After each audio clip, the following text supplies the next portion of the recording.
Jadi begitu pentingnya magnesium itu di dalam tubuh kita untuk menjaga kesehatan ya. Magnesium itu mempunyai lebih dari 300 fungsi ya, 300 fungsi di dalam tubuh kita sebagai kofaktor proses biokimia di dalam tubuh. Jadi fungsinya itu lebih dari 300 sebagai proses sebagai kofaktor ya, proses biokimia di dalam tubuh kita. Salah satunya adalah untuk kinerja otot. Ya, membuat ototnya jadi rileks, tidak kaku, tidak kram, termasuk otot pada jantung, pada lambung ya. Kalau otot pada lambungnya itu kaku, itu bisa menyebabkan asam lambung. Karena apa?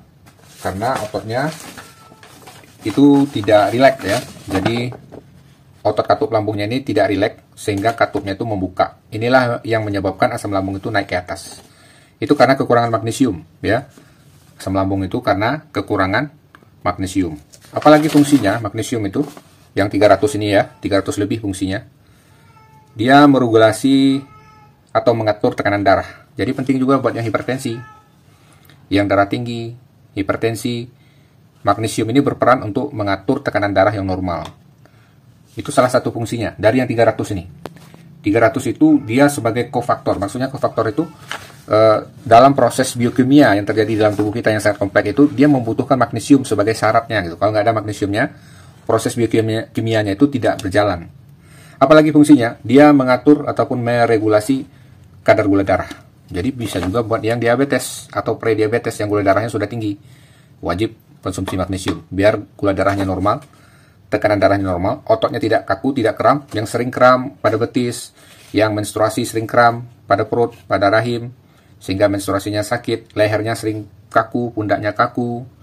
Ya, itu bukan karena kolesterol tinggi, pundak kaku, leher kaku, badan terasa pegal-pegal, badan terasa berat, leher terasa berat, pundak terasa berat dan kaku, itu karena kekurangan magnesium. Belum tentu karena kolesterolnya tinggi. Ya, jadi ada penuhi saja kebutuhan magnesiumnya. Itu insya Allah leher kaku, pundak kaku, kaki yang sering kram, perutnya sering kram, otot-ototnya sering kram, itu bakalan hilang. Kemudian apa lagi? Meningkatkan sensitivitas insulin. Jadi insulin yang orang yang diabetes itu kan insulinnya kan terjadi resistensi insulin ya. Jadi si sel itu tidak bisa menerima insulin. Ya, kalau kita gambarkan, misalkan ini sel. Jadi untuk memasukkan gula, katakanlah ini glukosa gula ke dalam sel, dia butuh insulin ya. Ini reseptor insulinnya. Jadi harus ada insulin yang membawa si gula ini masuk ke dalam sel. Orang yang diabetes ini reseptor insulinnya itu resisten. Jadi dia tidak bisa membawa si gula ini masuk ke dalam sel. Dengan adanya bantuan magnesium ini, si reseptor insulin ini menjadi lebih sensitif.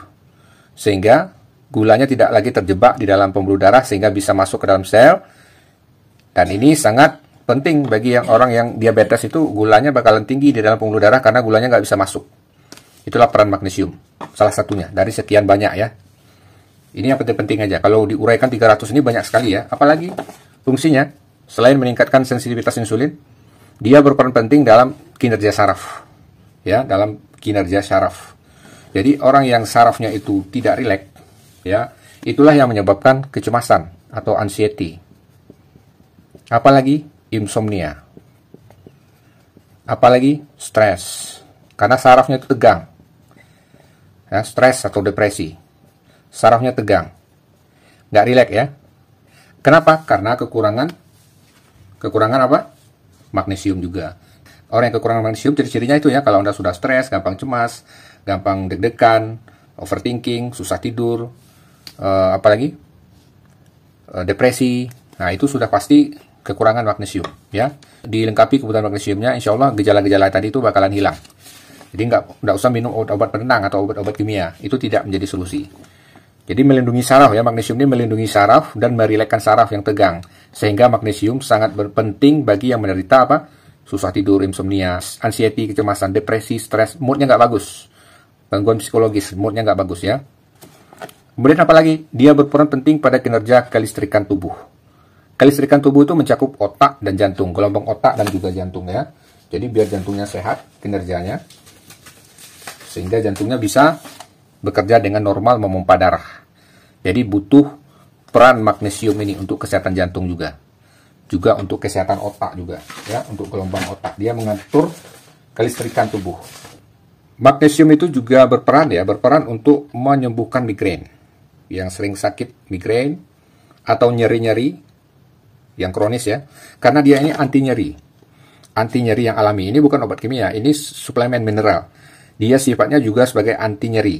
Jadi sebagai anti nyeri yang boleh dibilang ya alami ya, bukan sintetis kimia. Jadi yang migrain atau sering nyeri pada bagian tubuh lainnya, mungkin di pundak, mungkin di sendi, ya. Kalau osteoporosis, radang sendi ya mungkin di sendinya nyeri. Kalau yang sering sakit kepala mungkin di kepalanya atau di otot, ya ototnya sering nyeri. Nah ini obatnya, ya. Pakai magnesium nanti dia akan menghilangkan nyeri-nyeri yang sudah bertahun-tahun itu.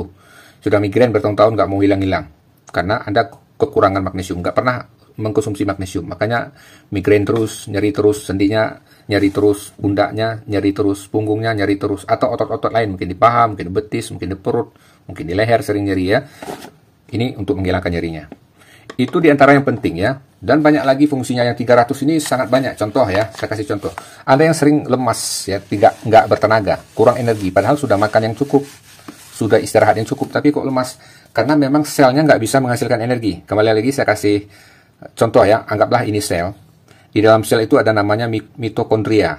Katakanlah ini mitokondria ya. Mitokondria ini boleh dibilang bahasa awamnya itu adalah pabrik yang menghasilkan energi. Untuk menghasilkan tenaga, ini di mitokondria ini diolah.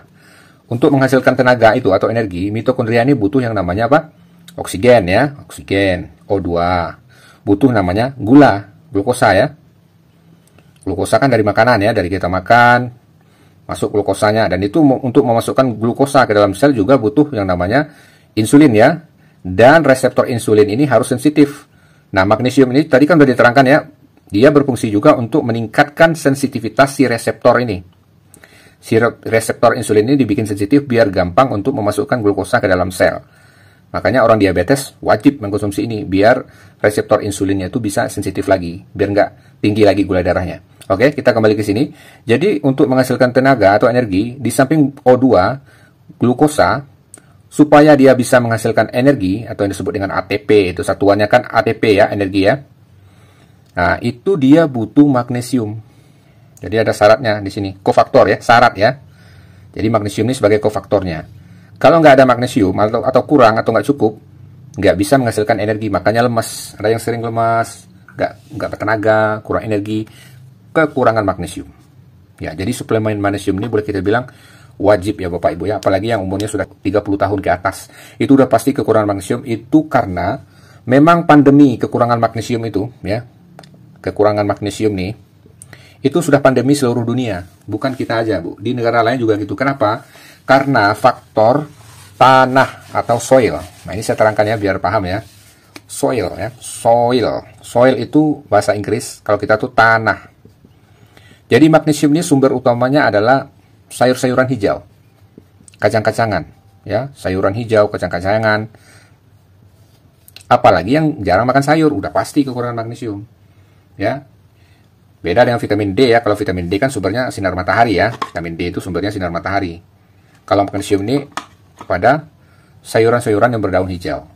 Kalau Anda nggak suka makan sayur, jarang makan sayur atau sedikit, nggak cukup, itu udah pasti kekurangannya. Karena kebutuhan magnesium harian kita itu 400 sampai dengan 450 miligram per hari ya, per hari ini, bukan per minggu, per hari. Setara dengan apa? Setara dengan 5 mangkok bayam, setara dengan sekitar, katakanlah sekitar 8 biji alpukat yang besar. Nggak mungkin kan sanggup makan 5 mangkok bayam dalam sehari, atau 6 biji pokat sehari, atau 10 biji pisang dalam sehari kan.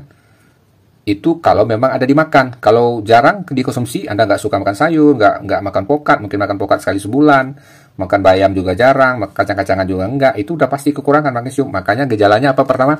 Insomnia, depresi, stres, ototnya kaku, kram, nggak berenergi, gula darah tinggi, tekanan darah tinggi, sering pegel-pegel, nyeri, bisa jadi migrain atau nyeri di otot-otot yang lain, moodnya nggak bagus, apalagi sistem kelistrikan tubuhnya nggak bagus, baik di otak, di jantung, detak jantungnya nggak beraturan gitu ya, atau sering deg-degan, ototnya juga lemas.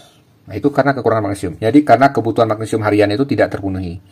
Kembali lagi ke faktor ini ya, faktor soil tanah. Kenapa? Ini bukan kata saya, ini penelitian dari WHO dan meneliti. Memang faktor tanah ini salah satu penyebab. Ini buat yang rutin makan sayur ya. Kalau yang nggak mau makan sayur itu udah jelas, itu nggak usah dibahas. Ini udah makan sayur, udah makan bayam, udah makan pisang, udah makan pokat, kacang-kacangan, tapi kok masih kekurangan magnesium, nggak tercapai 400 mg per hari. Itu karena faktor tanah. Kenapa tanahnya? Tanahnya itu sudah diolah sedemikian rupa tanpa jeda. Ya, karena pertanian, perkebunan ya, sudah dipanen, diolah lagi, panen, diolah lagi, tidak ada jeda, diolah terus. Akhirnya tanahnya kekurangan magnesium. Belum lagi masalah polusi. Limbah, polusi, belum lagi masalah apa? Pestisida. Nah, inilah yang menyebabkan memang kadar magnesium di dalam sayuran hijau yang kita makan itu, di kacang-kacangan yang kita makan itu, memang dari sononya udah kekurangan karena masalah soil, tanah. Nah, itu udah masalah pandemi di mana-mana, bukan di tempat kita aja. Jadi solusinya memang kita tuh harus butuh suplemen tambahan untuk mencukupi apa? Kebutuhan yang 400 mg tadi. Supaya apa? Supaya tekanan darahnya normal, tidak diabetes, ototnya kerjanya kuat, nggak kram lagi, nggak kaku lagi ototnya, pundak-pundaknya tuh nggak terasa berat lagi, nggak terasa kaku, ya. Termasuk juga asam lambungnya biar sehat. Karena asam lambung itu karena otot katup lambungnya ini kaku. Jadi perlu dirilekkan ototnya. Kenapa kaku? Karena kekurangan magnesium. Apalagi fungsinya? Biar insulinnya sensitif, reseptor insulinnya lebih sensitif, biar nggak diabetes. Biar sarafnya itu rileks, biar terhindar dari insomnia, susah tidur. Biar depresi, stres, kecemasannya sembuh. Karena orang yang depresi, stres, moodnya nggak bagus, saraf itu tegang ya. Gangguan psikologis jadinya. Nah, jadi dia penting juga untuk kinerja otak dan jantung, kelistrikan tubuh. Nah, biar nyerinya sembuh, migrainnya sembuh yang udah bertahun-tahun, nyeri pada sendi mungkin ya, atau pada otot-otot yang lain. Jadi itu fungsinya ya, masalah tanah soil ya. Jadi masalah pandemi kekurangan magnesium itu sudah menjadi masalah dibilang global lah istilahnya. Jadi nggak bisa hanya kita mengandalkan makan sayur aja untuk memenuhi kebutuhan magnesium, tapi dilengkapi dengan suplemen. Ya, boleh dibilang wajib, nggak ada lagi, oh ini sebagai tambahan, nggak wajib. Kalau tidak, pasti kekurangan. Ya, kekurangan magnesium menimbulkan banyak masalah. Masalahnya sudah saya bilang tadi ya, mulai dari ototnya terasa kaku, pundaknya, leher, bahu terasa berat. Itu bukan karena kolesterol, Bapak Ibu. Pundak, leher, bahu berat itu bukan karena kolesterol tinggi, bukan. Karena otot lehernya itu kaku. Kenapa kaku? Karena kekurangan magnesium. Ya, kok setiap hari itu nyerinya terasa hebat, sakit sekali karena kekurangan magnesium. Jadi otot rahimnya itu juga kaku. Kenapa saya susah tidur? Karena kekurangan magnesium, sarafnya tegang. Kenapa saya stres, cepat depresi, cemasan? Karena sarafnya tegang, karena kekurangan magnesium. Kenapa saya asam lambung nggak sembuh-sembuh, udah ke dokter nggak sembuh-sembuh? Karena kekurangan magnesium, otot lambungnya ini kaku, otot katupnya kaku ya, kebuka terus, nggak bisa nutup. Karena kekurangan magnesium. Kenapa darah tinggi? Karena kekurangan magnesium. Kenapa saya diabetes? Karena kekurangan magnesium. Ya, insulinnya juga nggak sensitif karena kekurangan magnesium. Apalagi? Banyak lagi Bapak Ibu. Saya sudah bilang tadi ya, 300 fungsi magnesium itu di dalam tubuh kita sebagai kofaktor, proses biokimia dalam tubuh. Nah, jadi mudah-mudahan dengan penjelasan ini Bapak Ibu bisa paham ya bahwa penting sekali magnesium itu. Harganya itu tidak seberapa dibanding dengan manfaat yang kita peroleh. Ya, daripada kita pelit dengan diri kita sendiri, dengan tubuh kita sendiri, hak tubuh kita tidak kita berikan dengan harga yang mungkin ya hanya ratusan ribu. Tapi kita menyengsarakan tubuh kita, fungsi tubuh kita itu tidak normal ya. Proses biokimia di dalam tubuh kita itu tidak berjalan dengan normal karena tidak ada kofaktornya. Nah, jadi Bapak Ibu kalau mau sehat dari keluhan-keluhannya, silakan ya dikonsumsi magnesium ini satu aja, boleh dua ya, boleh dua juga. Kalau memang Anda kurang makan sayur boleh 2, 1 sampai 2 biji setiap hari. Ini kan bentuknya kapsul, diminum setelah makan. Lakukan terus, jangan cuma sehari 2 hari aja, terus ya, terus. Nanti baru ditambah dengan sayur-sayuran, diperbanyak sayur-sayuran, kacang-kacangan, supaya kebutuhan magnesium itu terpenuhi. Mudah-mudahan keluhan penyakit yang Bapak Ibu derita selama ini, yang darah tinggi, yang sering cemas, depresi, yang stres, insomnia, diabetes, sering kram, pundak kaku, migrain, ototnya lemas, asam lambung, ya, asam urat. Nah, itu masalah-masalah itu termasuk kolesterol juga. Mudah-mudahan itu bisa teratasi, bukan dengan obat kimia. Stop berlebihan minum obat kimia Bapak Ibu ya, itu bahaya untuk ginjal Anda. Ini aman untuk ginjal karena dia ini ekstrak dari tumbuh-tumbuhan, bukan kimia ya, bukan kimia sintetis. Jadi kalau Anda terlalu banyak minum obat kimia itu tidak bagus untuk ginjal, liver, jantung. Nah, itu banyak residu dari obat kimia itu menumpuk dalam tubuh yang akan menimbulkan masalah baru. Oke, Bapak Ibu ya, paham ya? Kalau masih ada yang kurang paham, kurang jelas, silahkan di kolom komentar, di komen. Untuk produk yang asli, tidak terbeli yang KW atau apalagi yang palsu ya, amit-amit ya. Kalau yang palsu ya malah bikin masalah, bukan ada manfaat, malah bikin masalah. Silahkan dilihat di produk di sebelah kiri bawah ini, yang ditunjukkan oleh tanda panah ini ya. Oke, Bapak Ibu bisa bertanya di kolom komentar. Sampai jumpa di video selanjutnya. Semoga sehat selalu. Amantu anna al-akhirah la budda yawman atiyah kullul khalaiqi hadirah kullus sarairi badiyah. Amantu anna